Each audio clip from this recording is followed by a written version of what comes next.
गौरव आपल्या आईजवळ बसून एकटक समोरील कोपऱ्याकडे बघत होता. बाहेर मुसळधार पाऊस कोसळत होता. विजांचा कडकडाट झाला की क्षणभर सगळं घर निळसर उजेडात न्हाऊन निघायचं आणि त्या उजेडात ती आकृती थोडी स्पष्ट दिसू लागली होती. त्या अंधारात एक आकृती पाय मुडपून मान खाली घालून बसली होती. ती आकृती हळूहळू हलत होती आणि पुढच्याच क्षणी त्या आकृतीने गौरवकडे बघितले. तो एक लहान मुलगा होता, गौरवच्याच वयाचा, अंदाजे 20 वर्षाचा. त्याचे डोळे पूर्ण पांढरे होते. काळी बुबुळेच नव्हती. चेहऱ्यावर कोणतीही भावना नव्हती. ना राग, ना दुःख, ना हास्य, फक्त एक निर्विकार थंड नजर. गौरवचा श्वास अडकला. त्याने आईच्या साडीला घट्ट पकडलं आणि घाबरून आपल्या आईला विचारलं, आई, तिकडे कोण बसलंय? त्याचा आवाज थरथरत होता. आईने हसत त्याच्या केसांवरून हात फिरवला. काही नाही बाळा, तुझा भास असेल. पण गौरवची नजर अजूनही त्या कोपऱ्यात खिळलेली होती, कारण आता तो मुलगा हळूहळू उभा राहत होता. त्याचे हात पाय वाकडे होते. किंचित तिरप्या चालीने तो गौरवच्या दिशेने पुढे सरकत होता. त्याचं शरीर ताठ होतं, पण हालचाल विचित्र होती. प्रत्येक वेळी वीज चमकली की तो थोडा वेळ दिसत होता आणि अंधार पडला की तो गायब होत होता. गौरवच्या आईला तो मुलगा अजिबात दिसत नव्हता. तिच्यासाठी तो कोपरा पूर्ण रिकामा होता. पण गौरवची नजर तिथेच खिळलेली होती. त्याचा श्वास जोरात चालू होता. गौरवच्या आईला थंडी वाजू लागली. अचानक लाईट गेली आणि संपूर्ण घर काळोखात बुडालं. बाहेर विजांचा कडकडाट, पावसाचा प्रचंड आवाज येत होता आणि आत दाट अंधार होता. गौरवची आई घाबरली. थांब बेटा, मी दिवा लावते. असं म्हणत ती अलगद उठली. ती स्वयंपाकघरात माचीस आणण्यासाठी जाऊ लागली.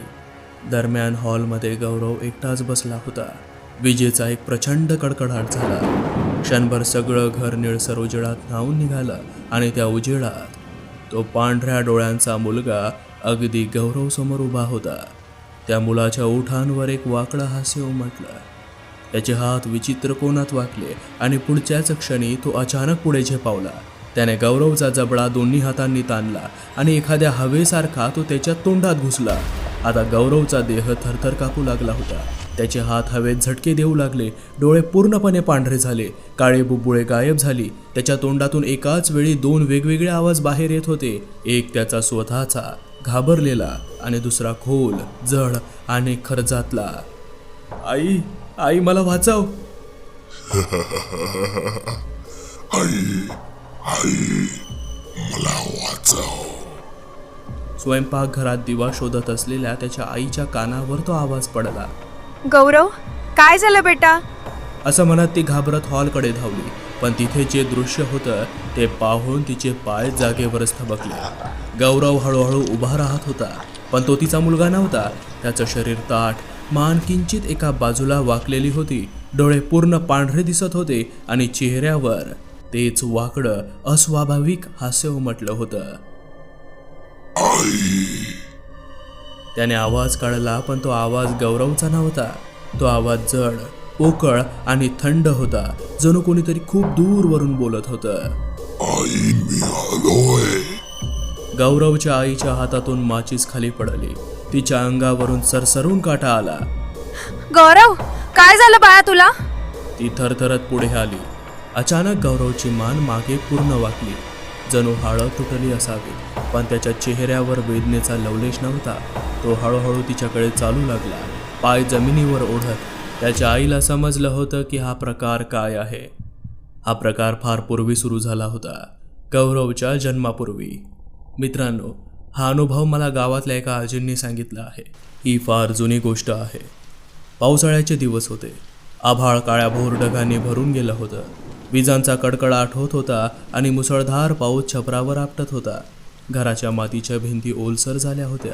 त्या अंधाऱ्या दमट खोलीत गौरवची आई म्हणजेच विमल खाटेवर झोपली होती. तिला असह्य प्रसूती वेदना होत होत्या. तिच्या कपाळावर घामाच्या धारा वाहत होत्या. केस विस्कटलेले होते. सोयीनबाईंची लगबग सुरू होती. कधी गरम पाण्याचं भांडं आणायचं, कधी कापड आणायचं, कधी विमलला धीर द्यायचा.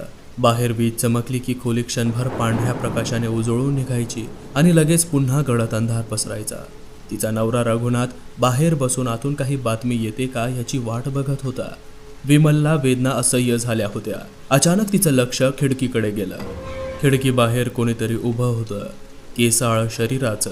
त्याच्या डोक्यावर 2 शिंग दिसत होते आणि डोळे पिवळे होते, जणू तो सुद्धा विमलच्या प्रसूतीची वाट बघत होता.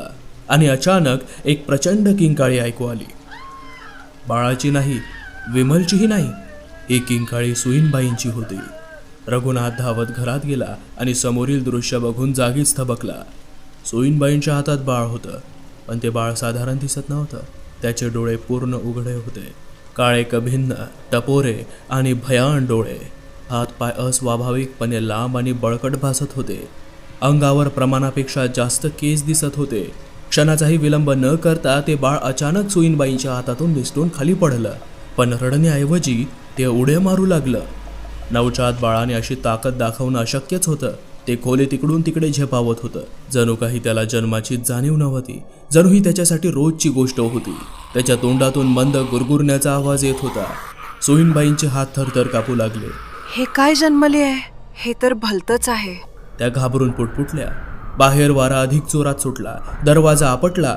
विमल अर्धवट शुद्धीतचे सगळं पाहून भयभीत झाली होती. क्षणात सुईणबाईंनी शुद्धीवर येत मोठी बांबूची टोपली उचलली आणि त्या विचित्र बाळावर झाकून टाकली. टोपली खाली अजूनही ते जोरजोरात उड्या मारत होतं. टोपली हलत होती, जमिनीवर आपटत होती. आतून गुरगुरण्याचे आवाज येत होते, जणू काही ती टोपली कधीही उलटी होईल आणि ते बाळ पुन्हा बाहेर येईल. खोलीत दहशतीचं सावट पसरलं होतं. बाहेर पाऊस कोसळतच होता, पण त्या घरात त्या रात्री काहीतरी अशुभ जन्माला आलं होतं, ज्याची चाहूल कदाचित गावाला अजून लागायची होती. पण रघुनाथला समजलं होतं की त्याने खूप मोठी चूक केली होती. इकडे विमलला पुन्हा प्रसूती वेदना सुरू झाल्या होत्या. ती दुसऱ्या बाळाला जन्म देत होती. पण प्रश्न हा होता की हे घडलं कसं, याची सुरुवात कशी झाली. रघुनाथला मूल होत नव्हतं. तो खूप जास्त काळजीत होता. तो आणि त्याची बायको वर्षानुवर्ष देव करत फिरत होते. मंदिरं, मठ, नवस, व्रत सगळं करून पाहिलं. असा कोणताच देव नव्हता ज्याच्या पायरीपर्यंत हे दोघे पोहोचले नाहीत. पण काहीच उपयोग झाला नाही. गावात कुजबूज सुरू झाली होती. त्यांच्या कुंडलीत मूल नाही. गावात हिंडताना त्याच्या बायकोला म्हणजेच विमलला बायकांचे टोमणे ऐकू येत. मूल होत नाही हिला. आपल्या मुलांना हिच्यापासून दूर ठेवायला हवे. नजर लावते सटवी. विमलच्या कानावर ते शब्द पडले की तिच्या छातीत काहीतरी तुटायचं. पण ती शांत राहायची.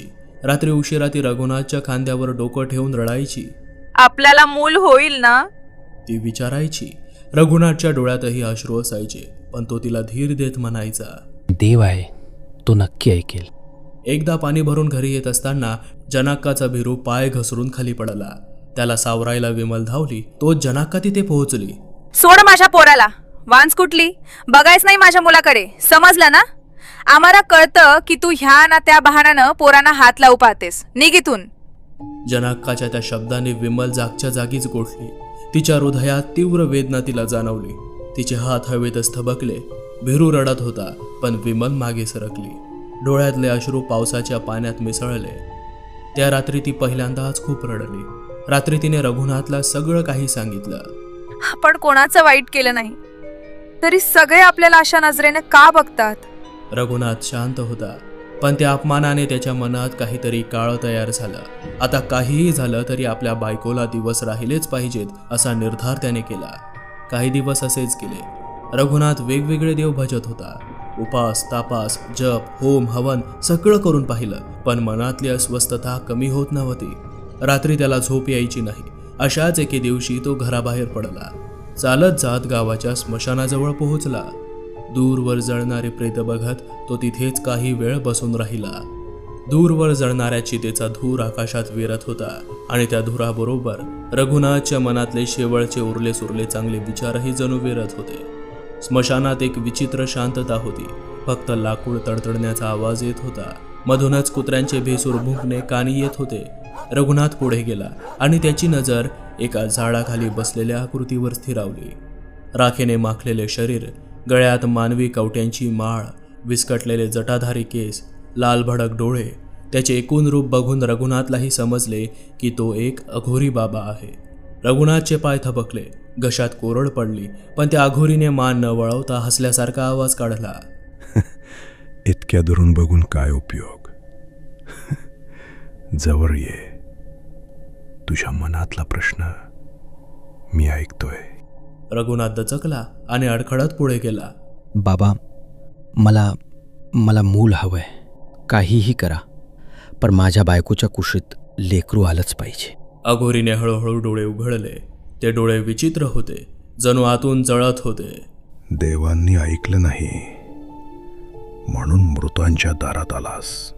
त्याचा आवाज जाड, खोल आणि थंड होता.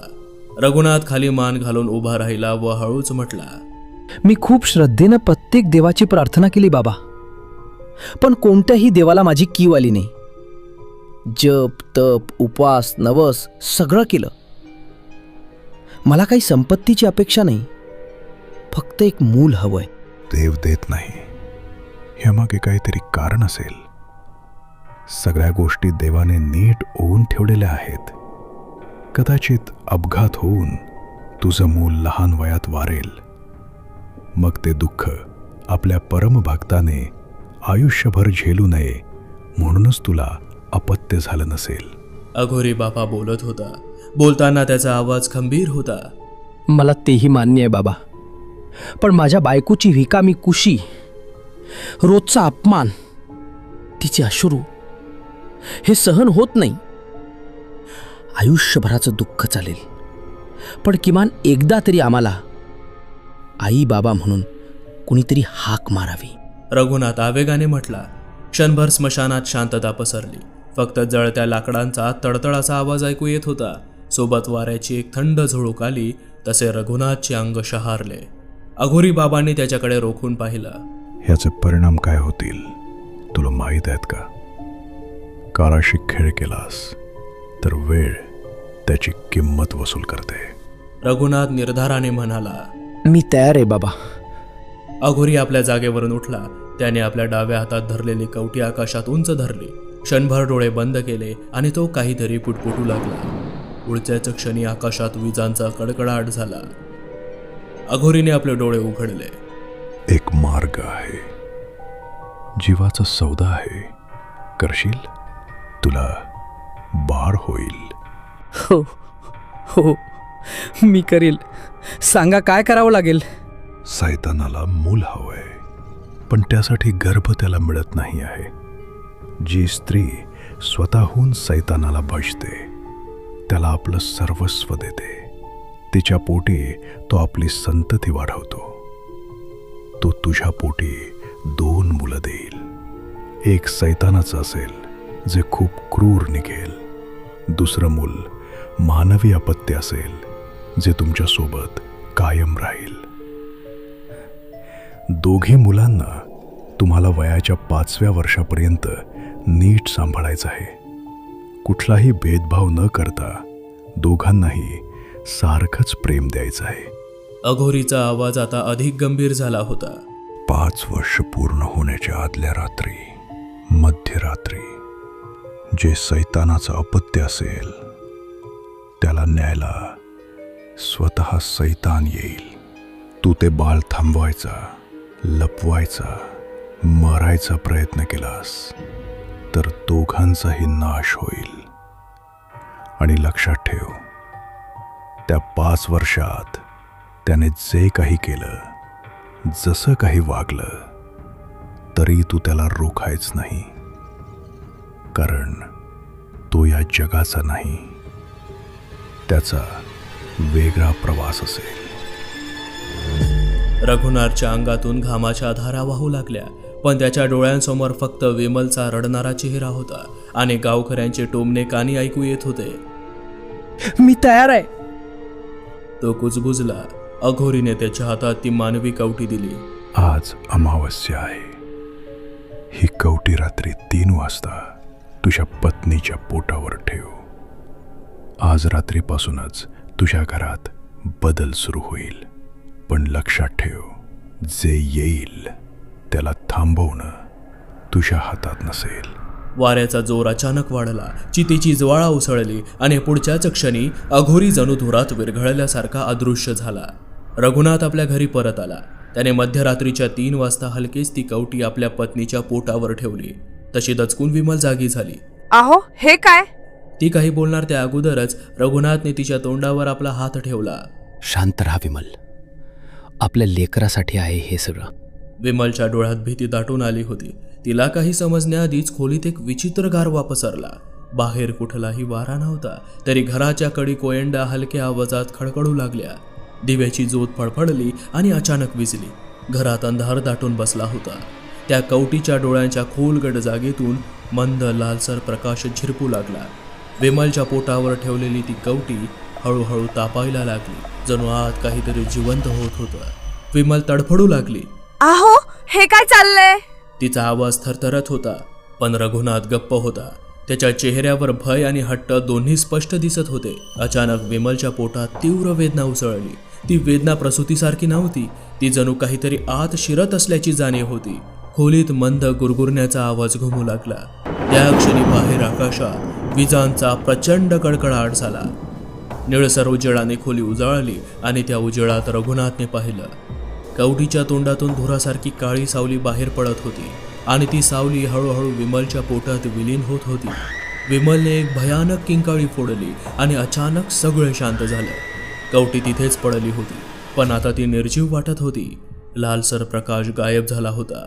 विमल बेशुद्ध पडली. रघुनाथच्या अंगातून घामधारांनी वाहत होता. त्याला कळलं होतं, परतफेडीची सुरुवात सुरू झाली आहे. त्या रात्रीनंतर विमलच्या स्वभावात सूक्ष्म बदल दिसू लागले. कधी ती अचानक रिकाम्या कोपऱ्याकडे पाहून हसायची. रघुनाथने बऱ्याचदा त्या कोपऱ्यात बघण्याचा प्रयत्न केला, पण त्याला तिथे कोणीच दिसायचे नाही. पण विमलच्या डोळ्यातील ती विचित्र चमक तो कधीही विसरला नाही. त्या रात्रीनंतर काही दिवसातच विमलच्या अंगात बदल जाणवू लागले. तिच्या चेहऱ्यावर वेगळंच तेज आलं होतं. काही आठवड्यातच बातमी पसरली. विमल गरोदर होती. गावात कुजबूज थांबली, टोमणे थांबले. गावात आनंदाची बातमी पसरली. लोकांनी अभिनंदन केलं. टोमणे देणाऱ्यांनीही आता गोड बोलायला सुरुवात केली. पण रघुनाथच्या मनात भीतीचं सावट वाढत होतं. रात्री अनेकदा त्याला घरात पावलांचे आवाज ऐकू यायचे, जणू कोणीतरी दबक्या पावलांनी चालत आहे असं. कोणीतरी हळूच हसायचं. कधी भिंतीवर सावली दिसायची, लहान मुलासारखी, पण हात पाय लांबट आणि विचित्र वाकडे असत.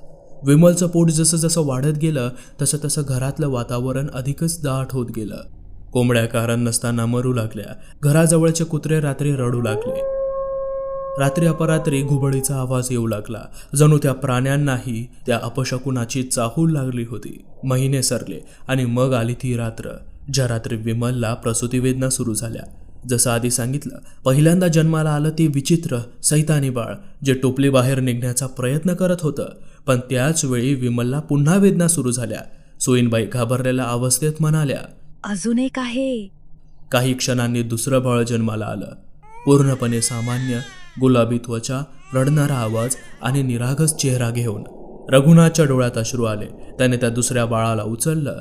पहिलं बाळ मात्र अजूनही टोपलीखाली धडपडत होतं, गुरगुरत होतं. क्षणभरासाठी रघुनाथच्या मनात विचार आला, याच क्षणी या सैतानाला संपवावे. पण त्याला अघोरीचे शब्द आठवले. रघुनाथ थिजून गेला. त्याने सोयीनबाईंना कठोर आवाजात सांगितलं, दोन्ही माझी मुलं आहेत, कोणालाही काही सांगायचं नाही. त्या दिवसापासून त्या घरात 2 मुलं वाढू लागली. दोघांचं नामकरण झालं. शांत सुस्वभावी बाळाचं नाव ठेवलं गेलं गौरव आणि दुसऱ्याचं नाव ठेवलं सौरव. गौरव निरागस हसतमुख होता. आईच्या कुशीत शिरून गोड हसायचा, रडायचा. आणि दुसरा सौरव शांत, निर्विकार. त्याच्या चेहऱ्यावर फार कमी भावना दिसायच्या. तो बराच वेळ एकटक भिंतीकडे किंवा रिकाम्या कोपऱ्याकडे पाहत बसायचा. सौरव जसा मोठा झाला तसे त्याच्या अंगावरील केस गळले. तो सुद्धा आता पूर्ण मानवी दिसायला लागला होता. त्यामुळे गावकऱ्यांना मात्र काहीच कळलं नाही. दोन्ही मुलं एकसारखी दिसत होती. जन्मतः जुळे असल्याने कोणालाही शंका आली नाही. पण रघुनाथ आणि विमलला फरक स्पष्ट जाणवत होता. गौरव रात्री शांत झोपायचा आणि सौरव रात्री बरोबर 3 वाजता जागा व्हायचा. त्याचे डोळे उघडायचे, पूर्ण पांढरे व्हायचे, जणू काही वेळेसाठी त्याची बुब्बुळं गायब व्हायची. तो छताकडे पाहत हलकेच हसायचा, जणू कोणाशी तरी बोलत आहे. कधी त्याच्या आजूबाजूला खेळणे आपोआप हलायची, कधी घरातला दिवा स्वतःच लुकलुकायचा. विमल घाबरायची, पण आई म्हणून ती दोघांनाही सारखं प्रेम द्यायची. एकदा तर सौरवने कोंबडीचं पिल्लू हातात धरलं आणि पुढच्याच क्षणी ते पिल्लू आपल्या तोंडात कोंबलं. काही कळायच्या आत त्याने ते दाताने कचाकचा चावून गिळलं. रक्ताची धार त्याच्या ओठांवरून उघळत होती आणि त्याच्या चेहऱ्यावर मात्र पुन्हा तेच वाकडं हास्य उमटलं होतं. रघुनाथच्या अंगावर काटा आला, पण तो काही बोलू शकत नव्हता. त्याला अघोरीचे शब्द आठवत होते. गौरव मात्र खूप शांत होता. तो हळूच हसायचा आणि आपल्या आईच्या कुशीत शिरायचा. सौरव मात्र त्याच्याच विश्वात रमलेला असायचा. जणू त्याला घरातल्या कोणाशीही काही देणं घेणं नव्हतं. 5वं वर्ष जवळ येत होतं आणि घरातलं वातावरण अधिकच जड होत चाललं होतं. त्या दिवसात एक भेसूर घटना घडली. एका रात्री विमलची अचानक झोप उडाली. अंगावर प्रचंड गारवा होता. बाजूला गौरव शांत झोपलेला होता, पण सौरव मात्र त्याच्या जागेवर दिसत नव्हता. विमलच्या छातीत धडधड वाढली. ती हळूच उठली आणि बाहेरच्या खोलीत आली. दरवाजाच्या फटीतून निळसर उजेड आत येत होता आणि त्या उजेडात तिने जे पाहिलं ते पाहून तिचा जीव घशात अडकला. सौरव घराच्या मध्यभागी उभा होता. तो जमिनीवर बोट फिरवत काहीतरी रेखाटत होता आणि हलक्या आवाजात गुरगुरत होता, पण त्याचा आवाज मानवी नव्हता. अचानक त्याने मान वर केली. त्याचे डोळे पूर्ण पांढरे झाले. आई, तो किंचित हसला. त्याने खिडकीकडे बोट केले. विमलला खिडकीत तीच आकृती दिसली जी तिला प्रसूतीच्या दिवशी दिसली होती. तो प्राणी खूप विशाल होता, केसाळ होता. त्याच्या अस्तित्वाने वातावरणात खूप जास्त बदल झाला होता. आई, सौरव खिडकीतल्या त्या सैतानाकडे बघून म्हटला. तशी विमलच्या पायाखालची जमीनच सरकली.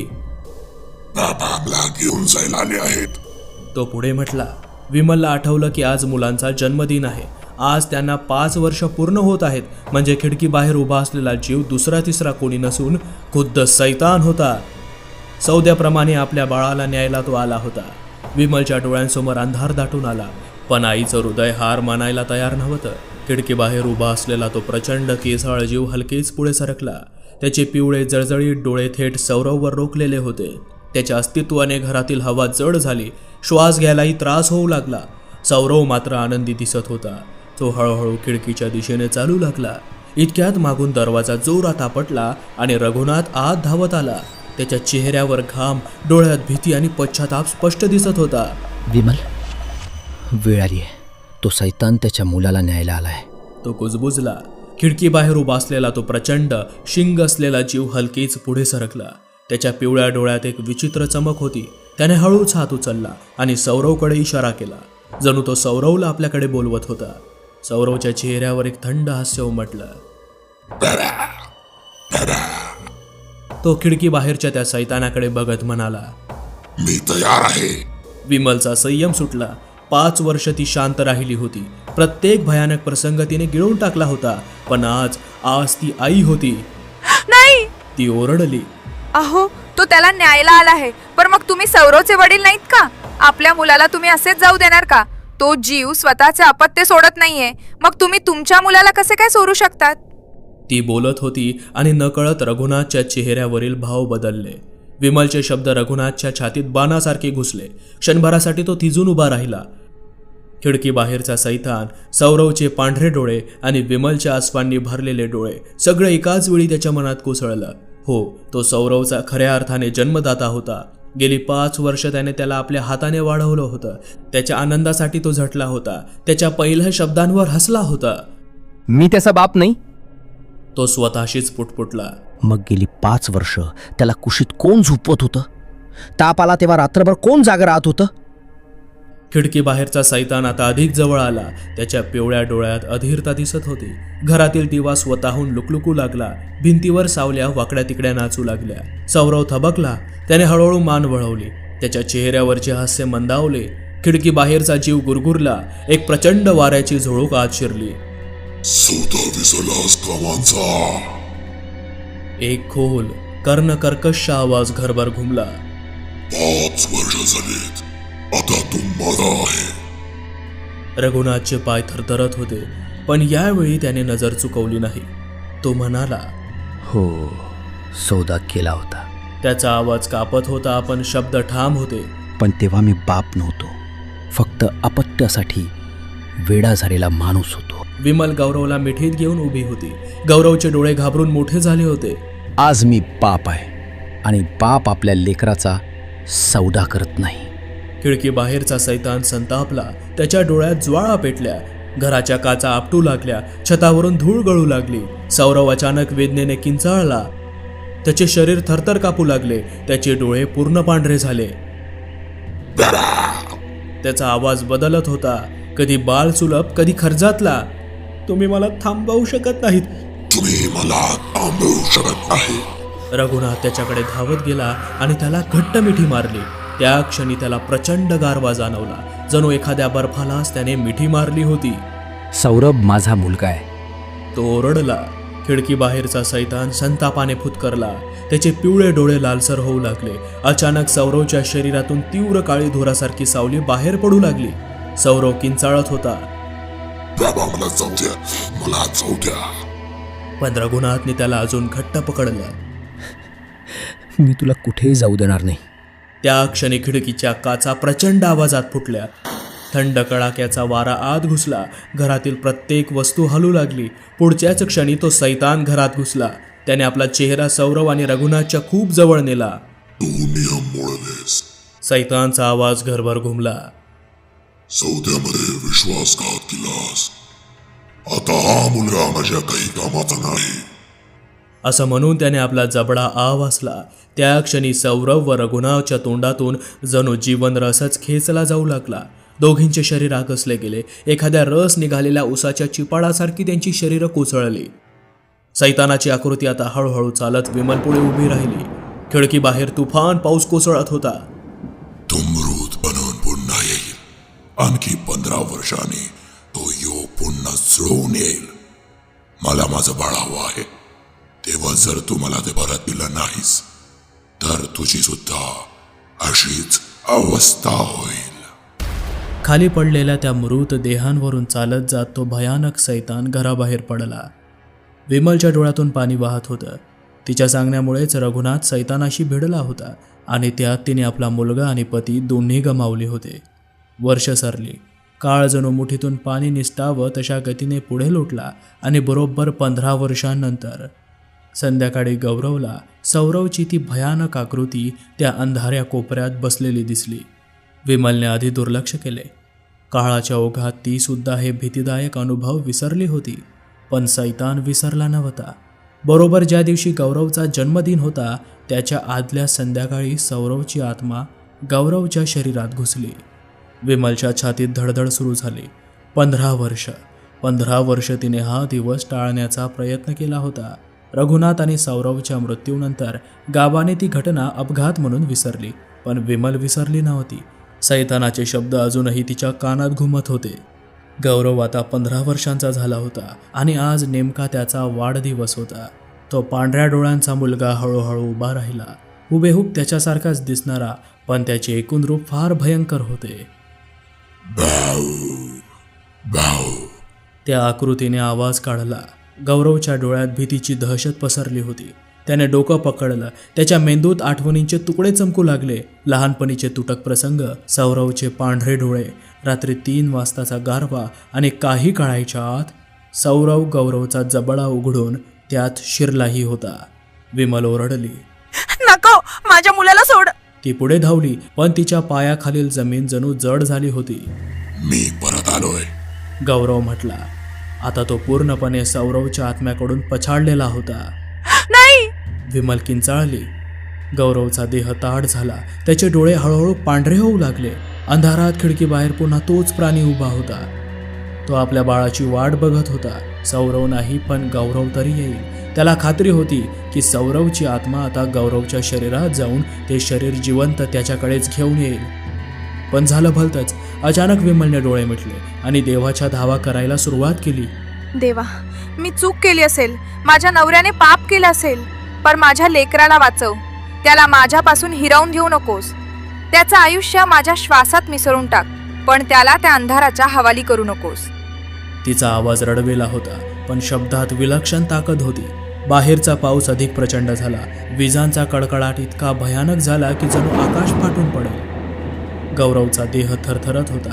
त्याच्या डोळ्यातील पांढरेपणा वाढत चालला होता, पण त्याच्या चेहऱ्यावर सौरवचं तेच वाकडं हास्य उमटलं होतं. आणि अचानक आई, एक वेगळाच कवळा आवाज बाहेर पडला. क्षणभरासाठी गौरवच्या डोळ्यात काळी बुबुळे परत चमकली. खिडकीबाहेर उभा असलेला तो शिंगधारी जीव संतापाने गुरगुरला. त्याच्या पिवळ्या डोळ्यात ज्वाळा पेटल्या. घराच्या भिंती हलू लागल्या. छतावरची माती खाली कोसळू लागली. तो माझा आहे. खोल कर्णकर्कश आवाज घरभर घुमला, पण यावेळी विमल मागे हटली नाही. ती गौरवकडे धावली आणि त्याला घट्ट मिठी मारली. कोणीच नाही घेऊन जाणार तुम्हाला. तुम्ही माझी मुलं आहात. ती ओरडली. खिडकी बाहेरचा सैतान आता असहाय दिसत होता. त्याला कळलं होतं की आईच्या प्रेमाशी तो थेट भिडू शकत नाही. एक संरक्षक वलय त्या दोघांभोवती निर्माण झालं होतं, ज्याचा चटका त्या सैतानाला असह्य होत होता. घरातील देवघर लख्ख चमकत होतं, जणू त्यात एक वेगळंच आयाम उघडलं गेलं होतं आणि त्या परमेश्वराचा तो दैदिप्यमान प्रकाश संपूर्ण खोलीत पसरला होता. त्या पावन प्रकाशात सौरवच्या आत्म्यालाही आपल्या आईची माया समजली आणि तो मुक्त झाला. अंधाराचा सैतान मात्र घाबरून तिथून नाहीसा झाला. क्षणात सगळं शांत झालं. पाऊस मंदावला, वारा थांबला. खिडकीबाहेर कोणीच नव्हतं. गौरव थरथरत जमिनीवर कोसळला. त्याचे डोळे पुन्हा सामान्य झाले होते. विमलने त्याला कुशीत घेतलं. तिचे अश्रू त्याच्या केसात मिसळले. त्या रात्रीनंतर गौरव पूर्णपणे सामान्य झाला. पण प्रत्येक वर्षी त्याच्या वाढदिवसाच्या आदल्या दिवशी रात्री बरोबर 3 वाजता घरात हलकासा गारवा पसरतो आणि कधीकधी हॉलच्या त्या जुन्या कोपऱ्यात कुणीतरी पाय मुडपून बसल्यासारखी सावली दिसते. पण ती गौरवला इजा पोहोचवत नाही. ती आपल्या आईला भेटायला येते. मित्रांनो, कशी वाटली कथा? आशा आहे तुम्हाला ही कथा आवडली असेल. कृपया चॅनलला सबस्क्राईब करून तुमचा सपोर्ट दाखवा. तुमचा एक सबस्क्राईब माझ्यासाठी लाख मोलाचा आहे. धन्यवाद.